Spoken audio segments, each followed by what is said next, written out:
വല്ലതും പഠിച്ചോ? ഇല്ല. ഇവർക്ക് പാഠമോ പഠനമോ അതിനേക്കാളേറെ ഇവർക്ക് അവരുടെ അണികളെ ഒന്ന് സമാധാനിപ്പിക്കണം. ഞങ്ങൾ എന്തൊക്കെയോ വലിയ കാര്യം ഇന്ത്യക്കെതിരെ ചെയ്തു എന്നൊന്ന് വരുത്തി തീർക്കുന്നതിന് വേണ്ടിയുള്ള വെല്ലുവിളികളാണിതെല്ലാം.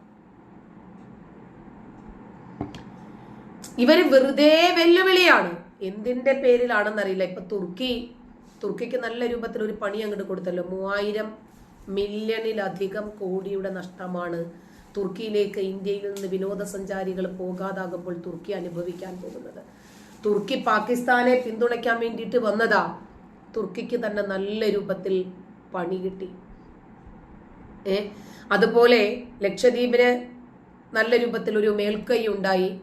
മാലദ്വീപിനാണെങ്കിൽ പണിയും കിട്ടി. വല്ലാണ്ടായാൽ ഇല്ലാണ്ടായി പോകും എന്ന് പറയുന്നത് വെറുതെ ഒന്നുമല്ല. അപ്പോൾ ഈ പാകിസ്ഥാൻ പ്രേമം തലയ്ക്ക് പിടിച്ച ഒരുപാട് ആളുകൾ നമ്മുടെ ലൈവ് ചാറ്റുകളിൽ വന്നിട്ട് ഇങ്ങനെ പാകിസ്ഥാൻ പ്രേമവും ഇസ്ലാമോഫോബിയയും കുറിച്ച് വല്ലാതെ ഇളക്കുന്നുണ്ടല്ലോ. യു പിയിലെ അവസ്ഥ എന്താണെന്ന് പറയുമ്പോൾ ഇത് കേരളമായതുകൊണ്ടും പിണറായി ഭരിക്കുന്നത് കൊണ്ടുമാണ് ഇവർക്ക് ഇത്തരം സാഹചര്യങ്ങളൊക്കെ ഇവിടെ ഉണ്ടായി കിട്ടിയത്. അതായത് എന്ത് പറഞ്ഞാലും ഇസ്ലാം മത വേട്ട, മുസ്ലിം വേട്ട എന്ന് പറഞ്ഞ് രംഗത്ത് വരാൻ കുറെ അധികം മാധ്യമങ്ങളെ ഇവർ തന്നെ സൃഷ്ടിച്ചു വെച്ചിട്ടുണ്ട്. പക്ഷേ നേപ്പാളുമായി അതിർത്തി പങ്കിടുന്ന ജില്ലകളിലെ മുസ്ലിം സ്ഥാപനങ്ങൾ പൊളിച്ചു മാറ്റാനാണ് ഉത്തർപ്രദേശ് സർക്കാരിന്റെ ഉത്തരവ്. എന്താ കാരണം എന്നറിയാമോ? അതുവഴിയാണ് തീവ്രവാദികൾ യു പിയിലേക്ക് കിടക്കുന്നത്. എല്ലാ മദ്രസകൾക്ക് സമീപവും പാകിസ്ഥാനില് ഒരു തീവ്രവാദ പരിശീലന കേന്ദ്രമുണ്ട്, ഒരു ആയുധ പരിശീലന കേന്ദ്രമുണ്ട്. എന്തിനാ?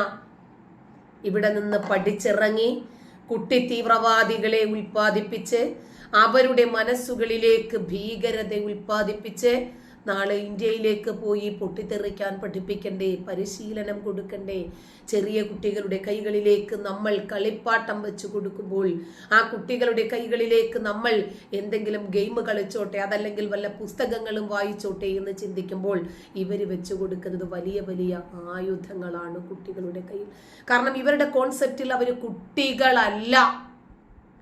കുട്ടികളെ കുട്ടികളായിട്ട് കാണാൻ നമുക്കറിയാം. അല്ലെങ്കിൽ ഇവർക്ക് തലയ്ക്ക് വെളിവുണ്ടെങ്കിൽ 5-6 വയസ്സുള്ള കുഞ്ഞുങ്ങളുടെ ശരീരത്തിലേക്ക് സ്ഫോടക വസ്തുക്കൾ വെച്ച് കെട്ടി വിടുമോ മനുഷ്യവാസമുള്ള കേന്ദ്രങ്ങളിലേക്ക്?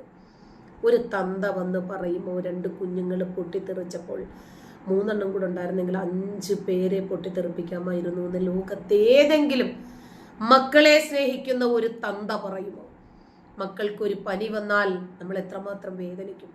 മക്കളിപ്പോ എന്തെങ്കിലും ഒരു കുസൃതി കാണിച്ചതിന്റെ പേരിൽ നമ്മൾ മക്കളെ വഴക്ക് പറഞ്ഞു, ഒരു നുള്ളോ ഒരു വഴക്കോ ഒരു അടിയോ ഒക്കെ കൊടുത്താൽ അവര് വേദനിക്കുന്നതിനേക്കാൾ എത്രയോ ഇരട്ടി വേദനകൾ നമ്മൾ അനുഭവിക്കുന്നുണ്ടാവും. എന്നിട്ട് സ്വന്തം കുഞ്ഞുങ്ങൾ ഈ മതഭ്രാന്തിന് വേണ്ടി പൊട്ടിത്തെറിച്ചപ്പോൾ 3 എണ്ണം കൂടി ഉണ്ടായിരുന്നെങ്കിൽ 5 എണ്ണത്തിനെ ഒരുമിച്ച് പൊട്ടിത്തെറിപ്പിച്ച് തുന്നിക്കെട്ടി വെള്ളത്തുണിയിൽ പുതപ്പിച്ച് വീട്ടുമുറ്റത്ത് കിടത്താമായിരുന്നെന്ന് അവനായിരുന്നു ചിതറിത്തെറിക്കേണ്ടിയിരുന്നത്, അല്ലേ? അപ്പോൾ ഈ നേപ്പാൾ അതിർത്തിയിൽ ഒരുപാട് മദ്രസ കേന്ദ്രങ്ങളുണ്ട്. യു പിയുമായി ബന്ധിപ്പിക്കുന്നതായതുകൊണ്ട് യു പിയുടെ അതിർത്തികൾ സേഫാക്കാൻ ബാധ്യസ്ഥനായിട്ടുള്ള വ്യക്തിയാണ് യോഗി ആദിത്യനാഥ്. അതുകൊണ്ട് അതിർത്തി പങ്കിടുന്ന, പ്രത്യേകിച്ച് നേപ്പാളുമായിട്ട് അതിർത്തി പങ്കിടുന്ന ജില്ലകളിലുള്ള മുഴുവൻ ഇസ്ലാം മത സ്ഥാപനങ്ങളും യാതൊരു ദയയുമില്ലാതെ പൊളിച്ചു മാറ്റണം. കാരണം എന്താ? അവിടെയുള്ളത് മുസ്ലിം പുരോഹിതന്മാരാണ്. അവരെ സംബന്ധിച്ചിടത്തോളം നേപ്പാളിലെ ഭീകരർ, പാകിസ്ഥാനിലെ ഭീകരർ അവർക്ക് സഹോദരങ്ങളാ, നമുക്കവരാരുമല്ല. നമ്മളെ നശിപ്പിക്കാൻ ശ്രമിച്ചാൽ അവർ നമുക്ക് ശത്രു മാത്രമാണ്. അങ്ങനെ ആയിരിക്കുകയും വേണം.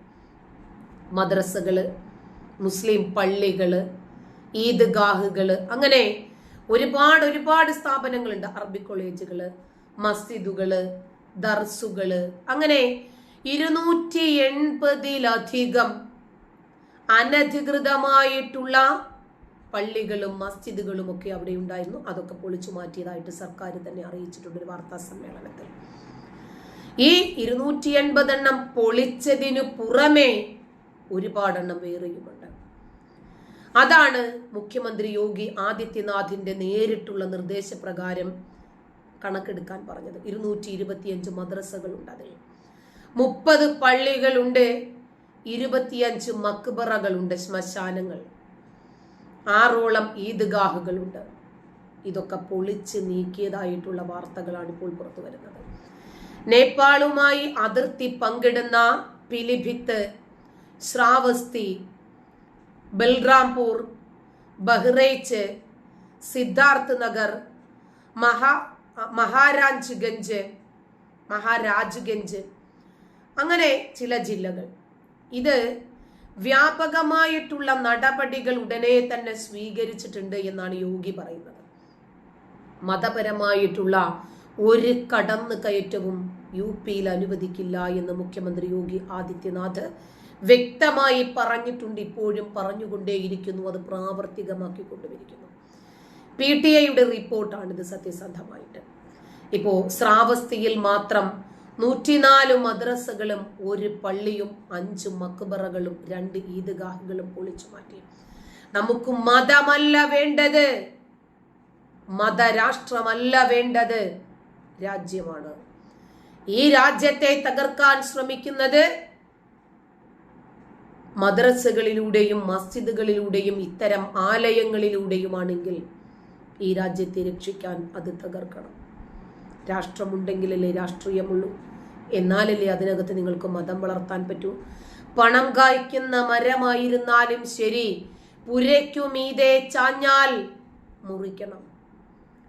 ഇപ്പോ ബഹ്റൈച്ചിലെ 13 മദ്രസകള്, 8 പള്ളികള്, 2 മസാറുകള്, 1 ഈദ്ഗാഹ് പൊളിച്ചു മാറ്റി.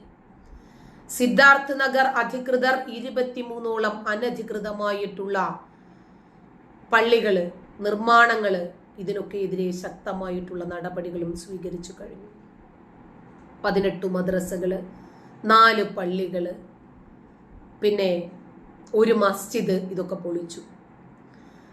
അതിർത്തി പ്രദേശങ്ങളിലുള്ള മദ്രസകളും പള്ളികളും ദർസുകളും ശ്മശാനങ്ങളും ഒക്കെ പൊളിച്ചു മാറ്റിക്കൊള്ളാനെന്നാണ് യു.പിയുടെ ഉത്തരവ്. അനധികൃതമായ നിർമ്മാണങ്ങൾ ഇനി അനുവദിച്ചു കൊടുക്കരുത് എന്നും നിർദ്ദേശമുണ്ട്. കാരണം അനധികൃതമായിട്ട് അനുവദിച്ചു കൊടുത്ത് നിർമ്മിച്ചിട്ട് പിന്നീട് പൊളിക്കണ്ട, അതിനെക്കാട്ടിൽ അനുവദിക്കാതിരുന്നാൽ മതിയല്ലോ. സംസ്ഥാന സർക്കാർ പുതിയ പ്രസ്താവന അപ്പോൾ പുറത്തിറക്കിക്കൊണ്ടിരിക്കുകയാണ്. ഭൂനിയമങ്ങൾ പാലിക്കുന്നുണ്ട് എന്ന് ഉറപ്പാക്കുന്നതിന് വേണ്ടി ഈ പ്രദേശങ്ങളിലെ സുരക്ഷാ അപകട സാധ്യതകൾ തടയുന്നതിനുമുള്ള വിശാലമായിട്ടുള്ള ശ്രമത്തിന്റെ ഭാഗമാണ് പൊളിക്കൽ നടപടികളെന്നും സർക്കാർ വൃത്തങ്ങൾ പറഞ്ഞു. അതിർത്തിയിലെ 10 മുതൽ 15 വരെ കിലോമീറ്റർ വ്യാപ്തിയിൽ സമാനമായിട്ടുള്ള പരിശോധനകൾ തുടരുമെന്നും അനധികൃത നിർമ്മാണങ്ങൾക്കെതിരെ സീറോ ടോളറൻസ് നയം തുടരുമെന്നും സർക്കാർ അറിയിച്ചു. യോഗി ആദിത്യനാഥ് കൃത്യമായിട്ടുള്ള രാഷ്ട്രീയമറിയുന്ന മതതീവ്രവാദവും മതതീവ്രവാദികളെ കുറിച്ചും വളരെ വ്യക്തമായ ധാരണയുള്ള വ്യക്തിയാണ്. അതുകൊണ്ട് അദ്ദേഹത്തിന് അറിയാം ഇത് വേരിലാണ് തളം വയ്ക്കേണ്ടത് എന്നറിഞ്ഞു തന്നെയാണ് അദ്ദേഹത്തിന്റെ ഈ പോരാട്ടം തുടരുന്നത്. രാജ്യത്തിനു വേണ്ടി, ഈ രാജ്യത്തിന്റെ നിലനിൽപ്പ് അതിപ്രധാനമായിട്ടുള്ള ഘടകമാണ്. അതുകൊണ്ട് അയ്യോ മതതീവ്രവാദികൾ ഇളകുമോ, അവരെങ്ങാനും ഇനി എന്തെങ്കിലും കത്തിക്കുമോ, പ്രതിഷേധം എന്തേ യു.പിയിൽ ഇല്ലാതെ പോകുന്നത്, ഇതൊന്നും യു.പിയിൽ നടക്കില്ല. യു.പി ഭരിക്കുന്നത് ചങ്കുറപ്പുള്ള ആരെന്ന് ചോദിച്ചാൽ ഞാനാടാ എന്ന് പറയാൻ കേൾപ്പുള്ള യോഗി ആദിത്യനാഥ് എന്ന് പറയുന്ന ആണൊരുത്തൻ നെഞ്ചു നിവർന്നു നിൽക്കുന്നു. കൊള്ളയടിക്കാനല്ല, കബളിപ്പിക്കാനും കള്ളം പറഞ്ഞ് ഖജനാവിൽ നിന്ന് കൈയിട്ടു വാരാനുമല്ല. അദ്ദേഹത്തിന്റെ സിസ്റ്റേഴ്സ് ഇപ്പോഴും റൊട്ടി വിറ്റ് ജീവിക്കുന്നവരാ. APJ അബ്ദുൽ കലാമിന്റെ ബ്രദർ ചെരുപ്പ് കുത്തിയാണ് എന്ന് പറയാൻ അദ്ദേഹത്തിന് ഒരു നാണക്കേടും ഉണ്ടായിരുന്നില്ല. അങ്ങനെ ജീവിക്കുന്ന അതുപോലെയുള്ള ആളുകൾ നമ്മുടെ രാജ്യത്തിന്റെ അമരക്കാരായിട്ടുള്ളത് കൊണ്ടാണ് ഇത്തരം ആളുകളെ അമർച്ച ചെയ്യാൻ സാധിക്കുന്നത്. അതുകൊണ്ട് യു.പിയിൽ പോയിട്ട് അല്ല INS വിക്രാന്ത് എപ്പോഴാ വരുന്നത് എന്നൊരു മുജീബ് റഹ്മാൻ ചോദിച്ചാൽ അടുത്ത ദിവസം മുജീബ് റഹ്മാന്റെ മൂക്കിൽ പഞ്ഞി വെച്ച് നെഞ്ചത്ത് പൂവും വെച്ച് കൈയും കാലും ഒക്കെ കൂട്ടിക്കെട്ടി ശവപ്പെട്ടിക്കകത്ത് വീട്ടിന്റെ മുമ്പിൽ കൊണ്ടുവന്ന് ഇറക്കി കൊടുക്കും യോഗി.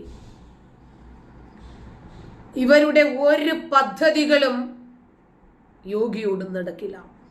ഇവരിനി പ്രതിഷേധം ഉണ്ടാക്കിയിട്ട് റോഡിൽ ഇറങ്ങി നോക്കട്ടെ.